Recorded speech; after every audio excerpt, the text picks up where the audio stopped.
A continuación, Quito TV. Quito TV, con el arquitecto David López, en Telesucesos, Canal 29.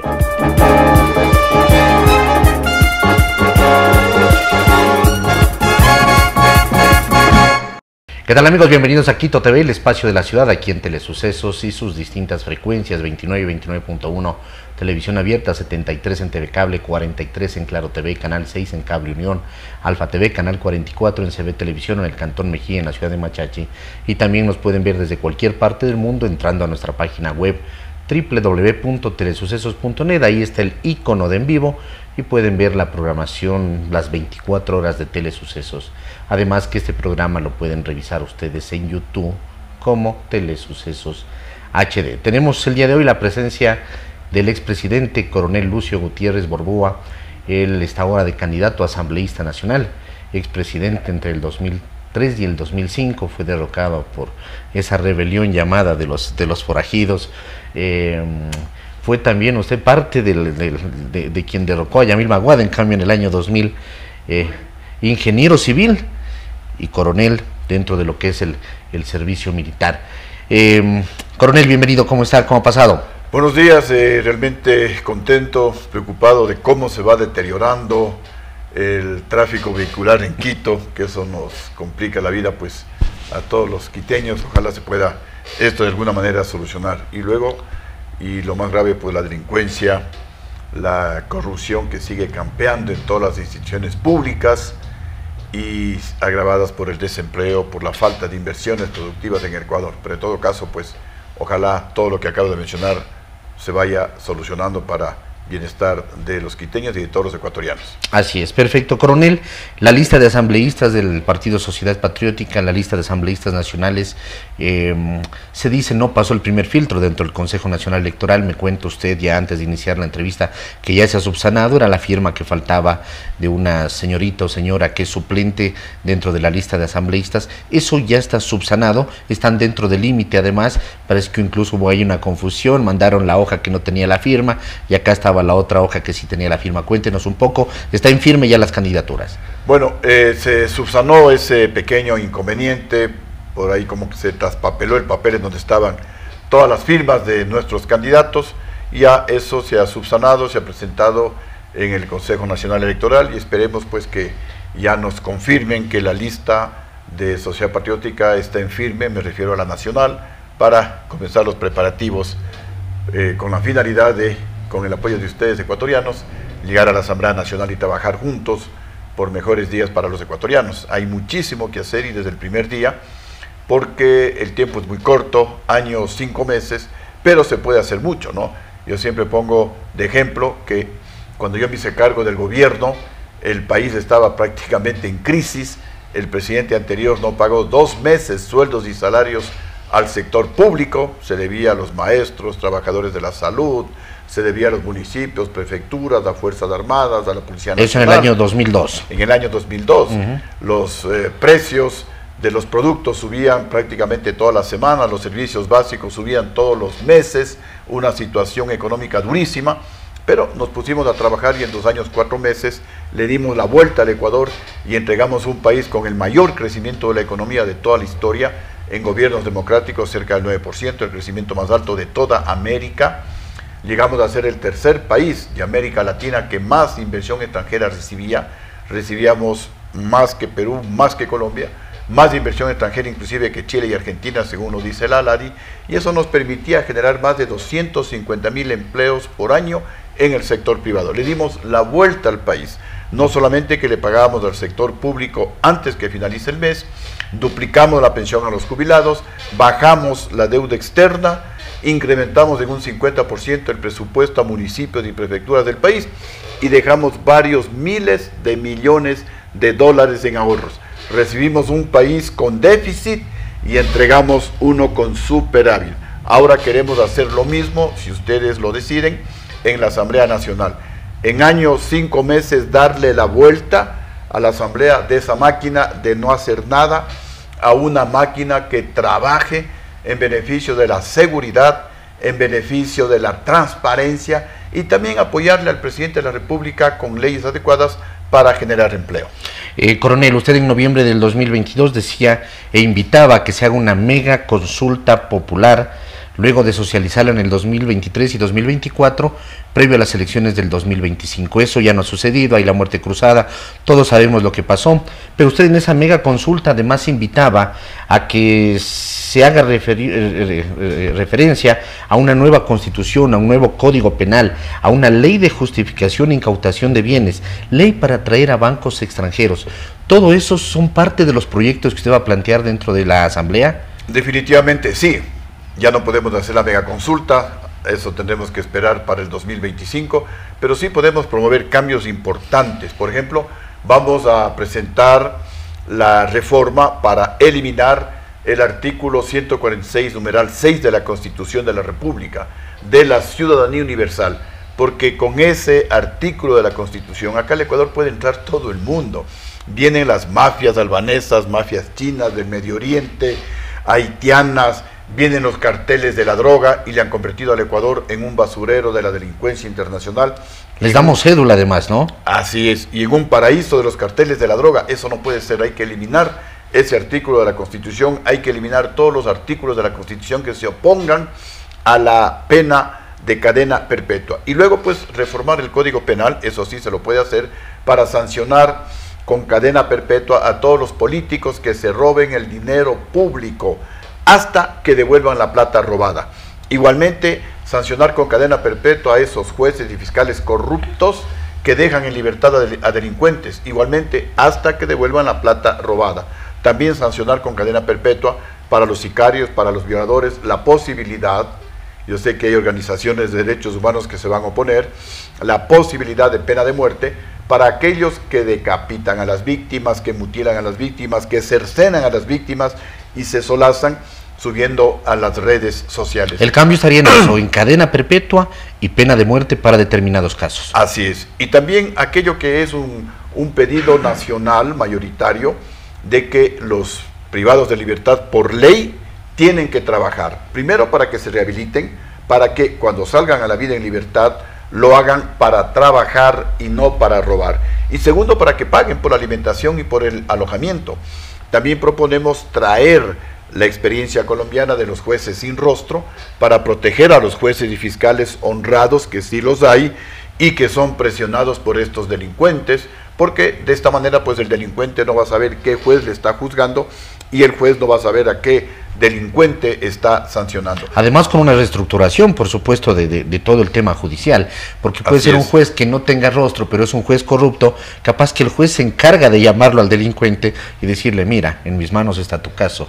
Bueno, si eso pasa, está la sanción de la cadena perpetua para los jueces y fiscales corruptos que dejan en libertad a delincuentes a cambio de dinero, hasta que devuelvan el dinero robado. Y también bajar la edad para sancionarle a una persona como que fuera un adulto. Explico, hay adolescentes, 15, 14 años que están siendo utilizados como gatilleros, como asesinos, como sicarios, y como son inimputables, es decir, porque son menores de edad, no se les puede juzgar con el Código Penal, pues la propuesta es bajar la edad, porque 15, 16 años, ¿cómo no vas a ver un joven que le está quitando la vida a una persona muchas veces inocente? Hay un niño de 13 años que fue capturado entre los que asaltaban en la Ruta Viva, ¿no? Asaltaban y mataban. Asaltaban y mataban. Esas personas tienen que ser sancionadas para que se compongan, para que tengan miedo. La idea no es llenar las cárceles con gente condenada a cadena perpetua. La idea es que todos los delincuentes tengan la certeza de que si se roban el dinero público, un presidente, un alcalde, un prefecto, un ministro, van a ir a cadena perpetua y tendrán que devolver la plata robada. Si no devuelven, se quedan ahí los años que tengan que quedarse. Hemos visto algunos que han salido por buen comportamiento, cumpliendo a veces ni el 50% de la pena, lastimosamente así. Claro, eso no puede darse ecuatorianos. Y cuando la sentencia además dice que tantos años más esto, y no devuelven. Y no devuelven, exacto. Salió el señor Jorge Glass, tenía que devolver 8 millones de dólares y no pasa nada. Y los jueces miran para otro lado y el presidente Guillermo Lasso mira para otro lado. Usted, presidente Lasso, como jefe de Estado, es su obligación cumplir y hacer cumplir la ley y la Constitución. Usted es el que tiene que decir, a ver, señores, no sale el señor vicepresidente Glass mientras no devuelva los 8 millones que se robó. Pero miran para otro lado y eso no puede seguir sucediendo en el Ecuador. Usted, presidente Lasso, permite que un prófugo de la justicia se pasee por el mundo dando clases de moral. Y están en los afiches Lasso, de campaña electoral ahora. Y está en los afiches, exactamente. Eso es imperdonable, señores del CNE. Si ustedes no saben, Rafael Correa está condenado a 8 años de cárcel por corrupto. Y además tiene asilo político en Bélgica, y el gobierno nacional debería quejarse ante el gobierno del Reino de Bélgica, porque un asilado político no puede hacer declaraciones políticas. ¿Por qué no se queja el gobierno? Y lo dice alguien que estuvo asilado. Yo tuve que renunciar al asilo político en Brasil para hacer declaraciones políticas, luego al de Perú y posteriormente al de Colombia, porque uno cuando está asilado político, lo dice el derecho internacional, no puede hacer declaraciones políticas. Y menos campaña. Porque hay un pacto entre Guillermo Lasso y el prófugo Rafael Correa, definitivamente. ¿Y dónde queda el Consejo Nacional Electoral? Exactamente. ¿Qué pasa, señores vocales del CNE? ¿Cómo permiten que un prófugo de la justicia esté en los carteles de la propaganda? Ya pasó con el Consejo de Participación y Control Social, que además se supone que es una entidad, una función que es de la sociedad civil y que no tiene nada que ver con los partidos, ¿no? Lo hicieron de frente en las últimas elecciones, campaña. Así es, por eso necesitamos estas leyes, pero duras, durísimas. Igualmente vamos a proponer la ley de justificación e incautación de bienes robados, para que los políticos que han estado de presidentes, alcaldes, prefectos y también fiscales, jueces, gente que trabaja en la Contraloría, que muchas veces a los glosados les piden una parte de la glosa y luego desvanecen la glosa. Entonces ellos serán investigados. A ver, usted trabajó tantos años en el sector público, ganó tanto por año, debe tener tal patrimonio familiar. Si tiene una fortuna 5 veces, 10 veces mayor a la que debería tener, que justifique. Si ley de incautación de bienes. Sí, ley de justificación. Que está relacionada además con la de extinción de dominio, es prácticamente parte de lo mismo. Ajá. De alguna manera, son esta va a ser ¿ah? mucho más ejecutiva, porque permite investigar 40 años atrás, permite que me investiguen a mí, por ejemplo. La de extinción de dominio, el problema es que entró en vigencia el día de hoy y es de aquí para adelante. Correcto. Y los que robaron antes, y los correístas, y Rafael Correa, que se pasea en un jet privado de varias decenas de millones de dólares, ¿cuándo va a devolver la plata robada? ¿Cuándo va a ser juzgado? Con esta ley no nos escapamos de absolutamente nadie. Todos tenemos que responder ante la ley, ante la justicia, y de haber cometido algún desfalco hay que devolver la plata robada, porque nos eligen es para trabajar, para servir al pueblo ecuatoriano, no para robarle, no para nosotros servirnos. También vamos a presentar reformas a la ley electoral. Primero, para reducir el número de organizaciones políticas.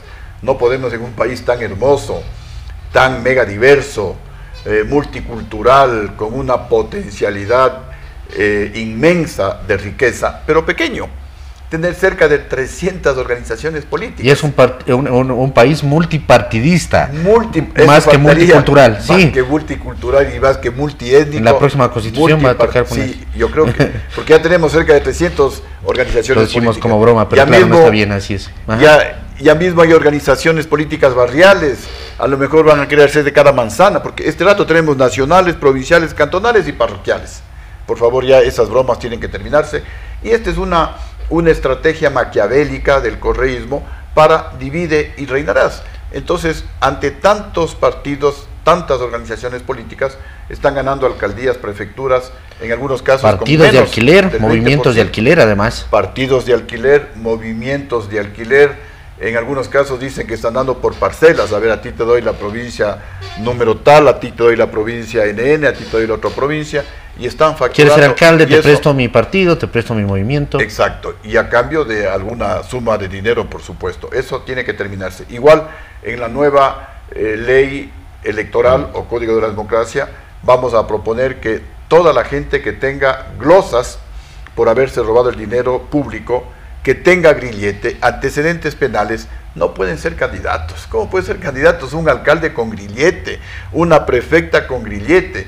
Eso quiere decir que va a seguir robando. Por favor, ecuatorianos, eso no puede ser. Somos una burla y un mal ejemplo a nivel mundial. Igualmente queremos poner en la ley electoral el requisito de que todos los candidatos tenemos que aprobar un curso de capacitación, pero con examen, para que desde el primer día que lleguemos a la Junta Parroquial, concejales, asambleístas y presidente de la República, sepamos qué es lo que tenemos que hacer, y no pues nos sentamos y ahora por dónde comienzo, sino desde el primer día, porque no hay tiempo que perder. La situación del Ecuador exige que comencemos a trabajar desde el primer minuto y de la manera más rápida. Coronel, ¿cómo fortalecer la labor y garantizar además la labor de las Fuerzas Armadas y de la Policía Nacional?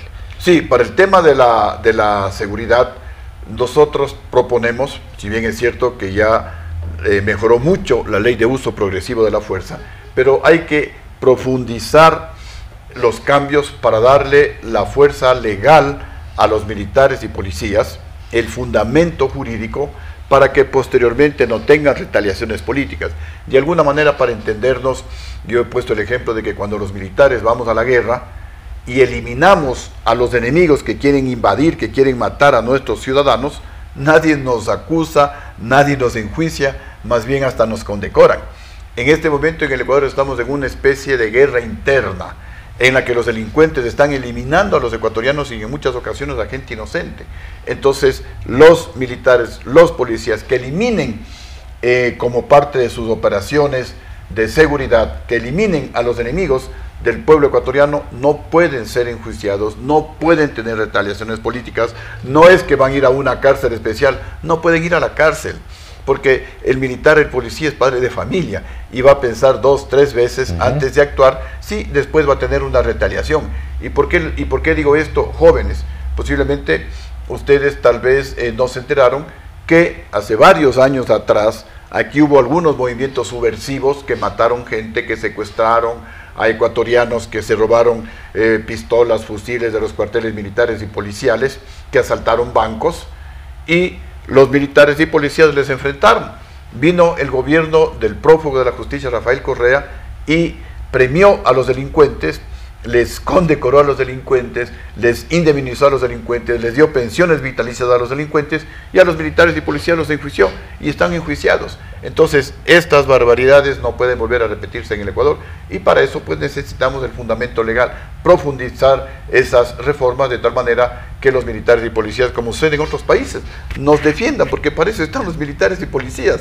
Si ellos no nos defienden a la ciudadanía, ¿quién nos va a defender? Y la misión fundamental de los militares es justamente esa, defender la soberanía nacional, y la soberanía radica en el pueblo. Entonces los militares lo que tienen que hacer es defender al pueblo ecuatoriano, y queremos darle garantías para que eso suceda y luego no haya retaliaciones políticas como lamentablemente ha sucedido en el Ecuador. Y también para ayudarle al presidente de la República a generar empleo, proponemos convertirle al Ecuador en un centro financiero, logístico, tecnológico y cultural internacional. ¿En qué consiste el Centro Financiero Internacional? En, a través de una ley, dar la seguridad jurídica para que vengan, como sucede en otros países, los bancos más grandes del mundo al Ecuador, y en base a la competencia con la banca nacional se vuelvan todos más eficientes y bajen las tasas de interés a niveles internacionales menores al 3% de interés anual, para que todos, emprendedores, microempresarios, jóvenes, mujeres trabajadoras, taxistas, todos los que trabajan, pues no, los profesionales jóvenes, puedan hacer créditos baratos, invertir a largo plazo y generar empleo, y de esa manera bajar los índices delincuenciales.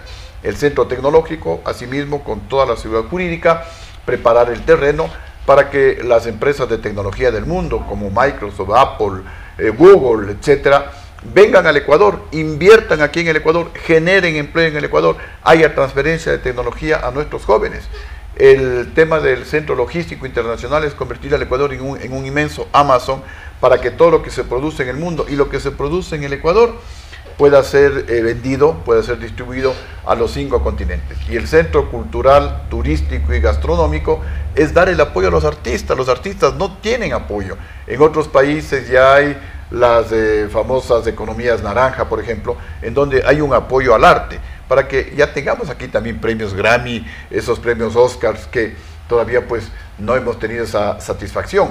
La parte turística del Ecuador, bueno, es un potencial turístico que ha sido inexplotado, y también el tema de la gastronomía, para que el mundo pruebe nuestros deliciosos encebollados, nuestra fritada, nuestro hornado de la sierra, los maitos de la Amazonía. Prácticamente cada cantón aquí tiene su comida y riquísima. Y hay que seguir el ejemplo. Mire, nuestros vecinos del sur, la gastronomía peruana sí es rica. El ceviche peruano a mí también me encanta, pero más sabroso es el ceviche ecuatoriano, por favor. Y tiene que ser promocionado. ¿Cómo lograr que todas estas leyes, estos proyectos que usted plantea y que nos está compartiendo el día de hoy, que suenan muy bien y que así tiene que ser, sean aprobados por una asamblea que hace un momento hablamos, es multidiversa, porque lastimosamente llegan de muchos partidos, de muchos movimientos, con muchos intereses, llegan a veces a boicotear este tipo de proyectos? ¿Cómo lograr eso? Por supuesto, primero la ciudadanía, votando y eligiendo bien, votando sobre perfiles que permitan precisamente ir luego a la aprobación de esas leyes. Es una asamblea inmensa, 136 miembros, donde son multidiversos, multipartidistas y cada uno con multiintereses además. ¿Cómo lograr eso? ¿Qué es lo que se plantea? ¿Cómo consolidar una verdadera fuerza en ese sentido para poder aprobar estas leyes? Bueno, trataremos primero, si llego a la asamblea con el apoyo de ustedes, de llamar a la unidad a todos los asambleístas que lleguemos a la Asamblea Nacional. ¿Hay alguna experiencia en dirigir, en organizar, en unificar?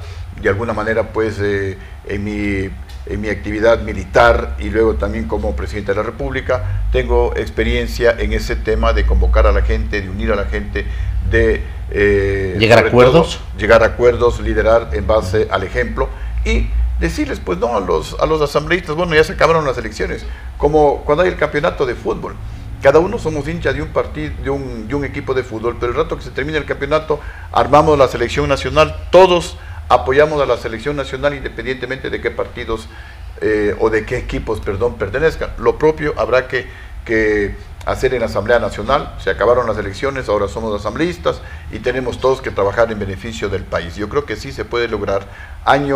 5 meses es un tiempo corto, pero si nos ponemos a trabajar desde el primer día, se puede hacer mucho de lo que acabo de mencionar en beneficio del Ecuador. Pero también nosotros como electores, yo pienso que tenemos que reflexionar, tenemos que meditar profundamente, porque si queremos cambios, como decía uno de los genios más grandes del mundo, Einstein, si haces lo mismo, no esperes resultados diferentes.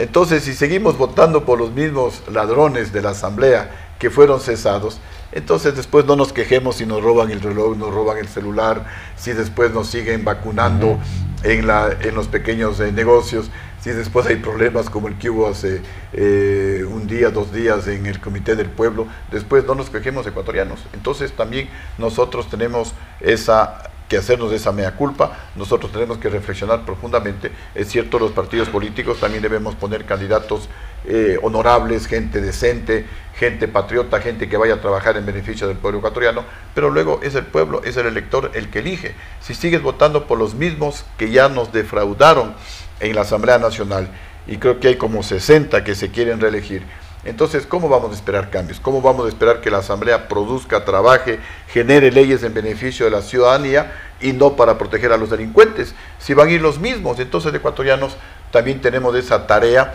de educar a nuestra gente, de un poco sacudirnos, y cada persona podemos multiplicar este mensaje. No digamos, bueno, ok, yo voto bien, sí, pero mi vecino posiblemente está votando mal. Entonces, una acción patriótica es conversar con el vecino, conversar con los compañeros de trabajo, hacerles ver, decirles que es el momento de ese gran cambio en el país, y también estar atentos a los resultados del Consejo Nacional Electoral, que es otra institución muy cuestionada y que también hay que fiscalizar, hay que ver qué sucede con esos programas informáticos. ¿Cómo estar atentos, coronel? ¿Cómo estar atentos? ¿Cómo podemos apoyar por parte de la ciudadanía si no tenemos acceso a las juntas, a las mesas receptoras del voto, y después simplemente estamos atentos, pero a los resultados que se transmiten a través de los medios de comunicación que son generados por el Consejo Nacional Electoral? Sí, así es. Ahí también tenemos pues que realizar cambios realmente importantes. ¿Ustedes van a hacer un control electoral?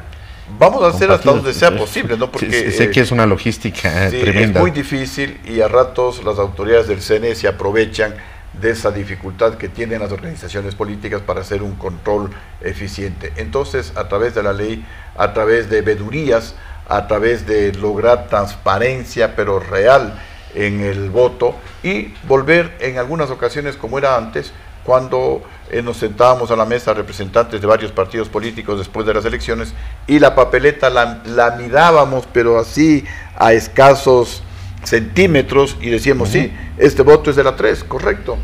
Todos decían, sí, es de la 3 y la anotaban a las 3 y nosotros verificábamos. Ahora con estos cambios, los señores del CNE le dicen a 1, a 3, a 4 metros de distancia y que físicamente es muy difícil, nos dicen voto de la 3, pero a lo mejor es de otra organización política. Entonces hay que nuevamente pues, hacer esos cambios en beneficio de la transparencia. Todos queremos es que se respete la voluntad del pueblo ecuatoriano, sea cual sea. Si votan por un delincuente, bueno, pues ya votó el pueblo y hay que respetarlo. Pero no sabemos si realmente se está o no respetando la voluntad del pueblo ecuatoriano en las urnas. Para finalizar, Sociedad Patriótica ha decidido apoyar la candidatura de Jan Topic a la presidencia. ¿Por qué lo hacen? ¿Qué vieron en el perfil de Jan Topic para darle ese apoyo? A ver, primero pues hicimos un análisis, se conversó con algunos de los candidatos, por ejemplo estuvimos en contacto con Salvador Quixpec, precandidato de Pachacuti, conversamos con Javier Hervas, no hubo una decisión temprana de Javier Hervas, conversamos también con Daniel Noboa, tengo que reconocerlo, y con Jan Topic. Y definitivamente una vez que fueron absueltas las dudas que teníamos sobre Jan Topic, porque se le decía que es mercenario, se decía que es correísta, se decía que tenía juicios por lavado de activos, nada de eso nos demostró él que sea cierto. Y analizando el programa, sobre todo de seguridad, fue lo que nos entusiasmó. Y él, que tiene mucho apego a la parte militar, nos decía, yo voy a estar ahí como los militares, como los comandantes, en muchos operativos. Él se comprometió a estar ahí junto a los militares, junto a los policías, comandando, liderando esos operativos militares antidelincuenciales. Son actitudes que a la gente le va a gustar, la gente se va a empoderar de esa actitud y la gente también va a seguir ese ejemplo, la gente se va a organizar, porque también tenemos que organizarnos en los barrios, algunos sí están organizados y salen ellos ante la falta de presencia policial o militar, sale el pueblo y se defiende y a veces toma la justicia por la propia mano. Si el gobierno organiza eso, conduce adecuadamente esa fuerza inmensa que tiene la ciudadanía cuando se organiza, yo creo que sí vamos a lograr desterrar la delincuencia en los niveles que están actualmente para volver a niveles tolerables como era en otras épocas. Entonces, por estas razones, estamos apoyando a Jan Topic, que reúne todas las condiciones para ser el outsider y que sobre todo está recibiendo mucho apoyo de la juventud. La juventud se está identificando con una persona como Jan Topic, que no solamente es alguien que tiene experiencia en la parte militar, en la parte de seguridad, tiene muchísima experiencia en el otro tema que un poquito le estamos dejando a un lado, que es el emprendimiento, la empresa, la generación de empleo. Todos los males se comienzan primero por la corrupción y luego también por el desempleo. La gente sin empleo, la pobreza es el cultivo facilito para estos grupos delincuenciales, para estas pandillas. Gracias, coronel, se nos ha acabado el tiempo, muy gentil por haber estado aquí. Muchísimas gracias y ojalá pues decida el pueblo ecuatoriano de la mejor manera posible. Yo lo único que les puedo ofrecer es mi experiencia, mi honradez y mi patriotismo al servicio del pueblo ecuatoriano. Muy amable, gracias. Amigos, ha sido el coronel Lucio Gutiérrez Borbúa, expresidente de la República, candidato ahora asambleísta nacional por el Partido Social Patriótica. Que pasen bien, amigos, hasta la próxima. Las opiniones vertidas en este espacio por la producción y dirección del programa son de exclusiva responsabilidad de sus autores y de quienes intervienen en ellos.